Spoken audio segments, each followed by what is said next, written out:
প্রিয় পঞ্চম শ্রেণীর শিক্ষার্থীবৃন্দ, আশা করি তোমরা ভালো আছো। কথা বলছিলাম তোমাদের গণিত বিষয় নিয়ে, গণিত বিষয়ের সমাধান নিয়ে।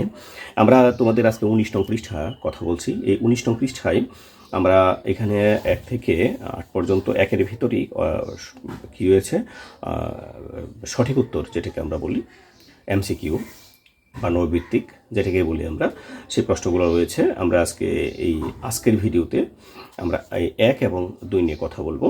এরপরের ভিডিওতে আমরা 3 নাম্বার, এরপরের ভিডিওতে আমরা 4 নাম্বার নিয়ে কথা বলবো। তো আমরা এখানে যেটা দেখতে পেলাম সেটা হচ্ছে সঠিক উত্তরের পাশে আমরা টিক চিহ্ন দেই। এখানে বলছে 12 - 7 গুণ 2 বিয়োগ 2 সমান কত হবে। তো আমাদেরকে যেটা করতে হবে সেটা প্রথম বন্ধনীর ভিতরে যে কাজগুলো আছে সেটা করতে হবে। এর আগের ভিডিওগুলো কিন্তু আমরা পুঙ্খানুপুঙ্খভাবে কথা বলেছি। যদি মিস করে থাকো, এই মুহূর্তে উপরে একটা লিঙ্ক আছে, যারা ইউটিউব থেকে দেখছো এই লিঙ্কে ক্লিক করলে আগের ভিডিওগুলো দেখে নিতে পারবা। আর যারা ফেসবুক পেজ থেকে দেখছো, এটা লিঙ্ক পাবা না, এটা হচ্ছে ফেসবুক পেজে রিলস দেওয়া আছে, ওইখানে সব ভিডিও দেওয়া আছে, এখান থেকে দেখে নিতে পারবা। তো এখানে 12 থেকে যদি আমাদের এই কাজটুকু করতে হয়, তাহলে আমরা একটু মনে মনে এখানে করে ফেলি। এটা ছোট অঙ্ক, যদি না বড় হয় তাহলে আমরা খাতায় করে নিব। তো এখানে 12 থেকে 7 বিয়োগ করলে এটা কত হবে? 5। তার মানে আমার এখানে হবে, এই জায়গাটা হচ্ছে কত? 5। 5-এর সাথে যদি আমরা 2 গুণ করি তাহলে কত হবে? 10। 10 থেকে 2 বিয়োগ করলে কত হবে? 8। এটা হবে আমাদের উত্তর। তো তারপর এখানে যেটি রয়েছে, কয়টি 50 টাকার নোট মিলে 2000 টাকা হয়, সেটা এমনি হিসাব করতে পারো। আবার আমরা যখন এরকম টাকা দিয়ে নোট দিয়ে যখন টাকার করব, আমরা এটাকে আমরা ভাগ করে ফেলবো। তো আমরা 2000কে যদি এখানে আমরা এই ভাগটা এখানে করে ফেলছি, 2000কে যদি আমরা, তোমরা কিন্তু কখনো বইয়ে ভাগ করবো না, হ্যাঁ, এটা খাতায় করবা। এটা ভাগ করলে এই শূন্য কেটে দিলাম, 5 দিয়ে 20কে কাটলাম, কত হলো? 4। আর এখানে একটা আছে 0, তাহলে কত হবে? 40। এই 40টি 50 টাকার নোট দিলে 2000 টাকা হবে। আমরা 3 নম্বরটা দেখি। জামিল 32 টাকা দিয়ে 4টি কলম কিনছে, 32 টাকা দিয়ে, হ্যাঁ, 15টি কলম কেনার জন্য তাকে কত টাকা দিতে হবে বা কত টাকা লাগবে। আমাদেরকে এরকম আমরা যেটা করেছি, যে গাণিতিক বাক্যে প্রকাশ করেছি, একটি কলমের দাম বের করেছি, অথবা ঐকিক নিয়মে আমরা করেছি। তো এখানে 32 টাকা দিয়ে যদি 8টা কলম কিনে, তাহলে একটি কলমের দাম কত হবে? 8 দ্বারা যদি আমরা এটাকে ভাগ করি, 4 দ্বারা যদি এটাকে ভাগ করি তাহলে কত হবে? 8 হবে, হ্যাঁ।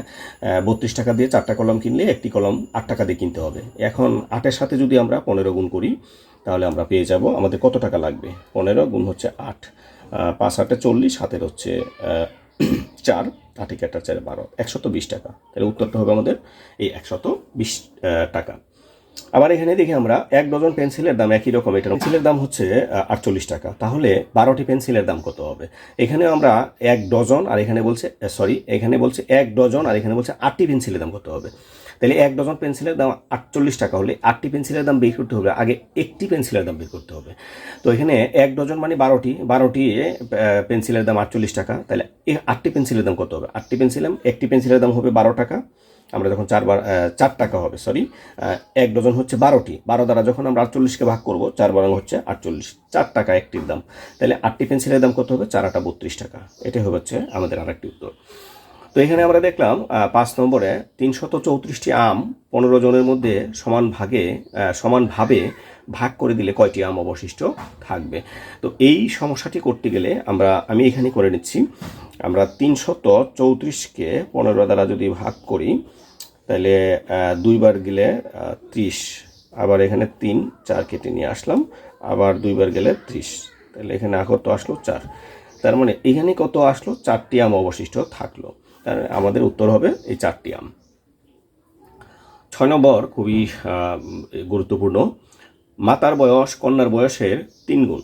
মাতার বয়স কন্যার বয়সের 3 গুণ। কন্যার বয়স 15 বৎসর, বর্তমানে এটা, হ্যাঁ, বর্তমানে 15 বৎসর। 10 বছর পর মাতার বয়স কত হবে? তাহলে আমরা এখানে কিন্তু স্পষ্ট বেরিয়ে গেছে মাতার বয়সটা বর্তমানে কত হবে। 10 বছর পর তো বলছে বের করার জন্য, তাহলে বর্তমানে কত? বর্তমানে বলছে কন্যার যে বয়স আছে, কন্যার বয়সের সাথে 3 দিয়ে গুণ করলে মাতার বয়স হবে। তাহলে কন্যার বয়স কত আছে? 15, এটাকে 3 দিয়ে গুণ করলে কত হবে? 45। 45 হচ্ছে এখনের বয়স। তাহলে 10 বছর পরে মাতার বয়স কত হবে? 45-এর সাথে যদি আমরা 10 যোগ করি কত হবে? 55। এগুলো তোমরা এইভাবে বের করার চেষ্টা করবা। এখানে আমরা একটি সমস্যা দেখতে পাচ্ছি। সমস্যাটা এখানে বলছে যে তুলনা করার জন্য যে চিহ্ন রয়েছে ওই চিহ্নগুলো দেওয়া আছে। এই চিহ্নটার নাম কি জানি আমরা, ছোট, এটা হচ্ছে বড়, এটা সমান, আর এটা হচ্ছে কি বলে, এটা হচ্ছে ছোট বা সমান। তো এখানে আমরা দেখি এই দুইটা পক্ষ আছে খালি ঘরের, এই পাশে একটা পক্ষ, এই পাশে একটা পক্ষ। এই পাশে একটা বলছে এই পাশে কি আছে আমরা আগে ফলটা বের করে নিই। এই পাশে আমরা গুণের কাজটা আগে করব, গুণ ভাগ একসাথে থাকলে 5 6 30, 30কে আবার যদি 2 দ্বারা ভাগ করি বা 15। এই পাশে কিন্তু 15, আর এই পাশে আমরা দেখি 6 6 36, 36 থেকে 2 বিয়োগ করলে হচ্ছে 30। তাহলে এই পাশ হচ্ছে বড়, এই পাশ হচ্ছে ছোট, তার মানে আমাকে ছোট চিহ্নটা বসাতে হবে, এই ছোট চিহ্নটা হবে। ঠিক আছে। তো এইখানে 8 নম্বর যেটি আছে সেটি হচ্ছে খোলা বাক্যের উদাহরণ কোনটা। আমরা জানি কি যে বাক্যটাকে সত্য বা মিথ্যা নির্ণয় করা যায় না সেটা হচ্ছে খোলা বাক্য। এখানে যেটা দেখলাম 4 6 24 সমান 24, এটা ঠিক আছে, এটা সত্য মিথ্যা নির্ণয় করতে পারলাম। কিন্তু এখানে ক এর সাথে 4 গুণ করলে 16 হবে। এখন ক এর মান যদি 1 হয় তাহলে কি 16 হবে? হবে না। এখন ক এর মানের উপর ভিত্তি করে এটার মান নির্ভর করবে, তাই এটা সত্য মিথ্যা আমরা যাচাই করতে পারতেছি না। এটা হচ্ছে খোলা বাক্য। তো এটা ছিল আমাদের এখানে যে সঠিক উত্তরগুলো। সঠিক উত্তর আমরা যদি 2 নম্বরটা একটু খেয়াল করি। 2 নম্বরটা বলছে ক সংখ্যক টেনিস বল এবং 4টি ক্রিকেট ব্যাটের মূল্য একত্রে হচ্ছে খ টাকা। ক সংখ্যক টেনিস বল এবং 4টি ক্রিকেট ব্যাটের মূল্য একসাথে হচ্ছে খ টাকা। বিষয়টি, একটি টেনিস বলের মূল্য 26 টাকা। একটি টেনিস বলের মূল্য কত টাকা? 26 টাকা। তাহলে একটা ক্রিকেট ব্যাটের মূল্য 180 টাকা। তো এখানে একটি যদি জটিল করে দেখো তাহলে মনে করবা জটিল, আর যদি সহজভাবে নাও তাহলে একবারে সহজ। এখানে বলছে আবারও আমরা পড়ি ক সংখ্যক টেনিস বল আর 4টা ক্রিকেট ব্যাট একসাথে কিনছে কত টাকায়? খ টাকায়। একটি টেনিস বলের মূল্য হচ্ছে 26 টাকা, আর একটা ক্রিকেট ব্যাটের মূল্য হচ্ছে 180 টাকা। এখন বলছে এখানে ক এবং খ এর সম্পর্ক গাণিতিক বাক্যে আমরা প্রকাশ করি। তাহলে ক এবং খ যদি আমরা গাণিতিক বাক্যে প্রকাশ করি, আমাদেরকে আগে দেখতে হবে কি টেনিস বল কিনছে কয়টি? কটি। তাহলে একটা টেনিস বলের মূল্য কত? 26 টাকা। একটা, আমি কিন্তু এই ক নম্বরটা 1 নম্বরটা করছি। একটা টেনিস বলের মূল্য কত? 26 টাকা। কয়টা টেনিস বল কিনা হয়েছে? ক সংখ্যক। তাহলে টেনিস বলের মূল্য হচ্ছে এই টাকাটা। আর কি কিনছে? 4টা ব্যাট কিনছে। একটা ব্যাটের দাম কত? 180 টাকা। একটা ব্যাটের দাম 180 টাকা। কয়টা ব্যাট কিনছে? 4টা ব্যাট। 4 দ্বারা গুণ করলাম। এই দুইটা যোগ করার পর যেটা হয়েছে সেটা মোট মূল্য হয়েছে কত? খ টাকা। এটা হচ্ছে এই যে ক আর খ এর মধ্যে কার সম্পর্ক এবং গাণিতিক বাক্য। ঠিক আছে। তো এখন যেটা বলছে খ এর মান নির্ণয় করি, যেখানে ক সমান কত হবে? 8। আমরা এটা খাতায় লিখে নিবা যে ক এক হতে পাই এইটুকু। এরপর লিখবা কি খ মানে ক সমান কত? 8। ক সমান 8 হলে আমরা এখন এই কয়ের জায়গায় 8 বসাবো। তাহলে এখানে কত আছে? 26 গুণ এই কয়ের জায়গায় কত হবে? 8 যোগ, আর এখানে কত আছে? 180 গুণ হচ্ছে 4 সমান কত হবে? সমান হবে হচ্ছে খ। এবার আমরা এখানে বা ব্যবহার করব। এখানে যদি আমরা গুণ করি 6 8 হচ্ছে 48, হাতের হচ্ছে 4, 8 দুগুণে 16 আর 4 হচ্ছে 20। আমরা এখানে যদি গুণ করি, যেটা গুণ আছে আমরা করে নিই, 4 শূন্য 0, 4 8 হচ্ছে 32, হাতের আছে 3, 4 1 4 আর 3 7। এখন এটা হবে খ। সুতরাং এই যে খ আমরা যদি যোগ করি 8 আর 0 হচ্ছে 8, 0 আর 2 হচ্ছে 2, 7 আর 2 হচ্ছে 9। তাহলে খ সমান কত হলো? 928। খ এর মান আমরা নির্ণয় করলাম। তো এখন আবার বলছে কি যে ক এর মান নির্ণয় করি যখন খ সমান হবে 1032। তা আমাদেরকে এখন যেটা করতে হবে, আমরা এটা লিখবো, খ এর জায়গায় লিখবো 1032। আমি একটু খাতায় করে নিচ্ছি। খ সমান 1032 হলে গাণিতিক বাক্যটা লিখবো। গাণিতিক বাক্যটা কত ছিল? 26 গুণ ক তারপর যোগ 180 গুণ 4 সমান হচ্ছে খ। এখন এখানে বা ব্যবহার করব। 26 গুণ ক যোগ হচ্ছে 180 গুণ 4 সমান খ। খ কত হবে? 1032। আমরা এটা লিখলাম। তো এখন যেটা করব সেটা হচ্ছে আমাদেরকে কি কাজ করতে হবে? এই গুণের কাজ করতে হবে। 26-এর সাথে তো আর ক গুণ করা যায় না, তার মানে এটা আমরা ওইভাবে রেখে দিচ্ছি। আর এখানে গুণ করছি 7 4 0 0, 4 8 32, 2 হাতের আছে 3, 4 1 4 আর 3 7। এখন আমাদেরকে যেটা করতে হবে, একটু বিপরীত দিকে হাঁটতে হবে। বিপরীত দিকে হাঁটাটা হচ্ছে আমাদের এই গুণের কাজটা আগে করা, কিন্তু এটা করা যাচ্ছে না, তাই আমরা যোগের কাজটা করব।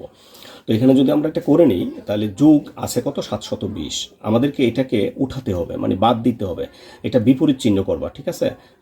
সরি, এখানে যোগ আছে কত 720, এটাকে বিপরীত চিহ্ন দিয়ে বাদ দিতে হবে। এই পাশে যেহেতু বাদ দিয়েছি, ওই পাশেও বাদ দিতে হবে, দিলাম। তো এখন এটা দেখো, ওইখান থেকে এটা চলে গেছে, কিছুই থাকবে না। এখানে আছে কত 26 গুণ ক, এখান থেকে যদি আমরা বিয়োগ করি, 2 থেকে 0 চলে গেলে 2 থাকবে, 3 থেকে 2 চলে গেলে 1 থাকবে, আর এখানে কত 0 থেকে 7 যায় না, তাই 1 পুরোটাকে ধরলাম 10 থেকে যদি 7 চলে যায় 3। এবার আমরা যেটা করব সেটা হচ্ছে বিপরীতটা দিব, কি কয় এটা গুণ করা যায় না, এই জন্য বিপরীতটা দিব, এটা গুণ আছে, তাইলে আমাদের কি করতে হবে, এটাকে ভাগ করতে হবে, ঠিক আছে?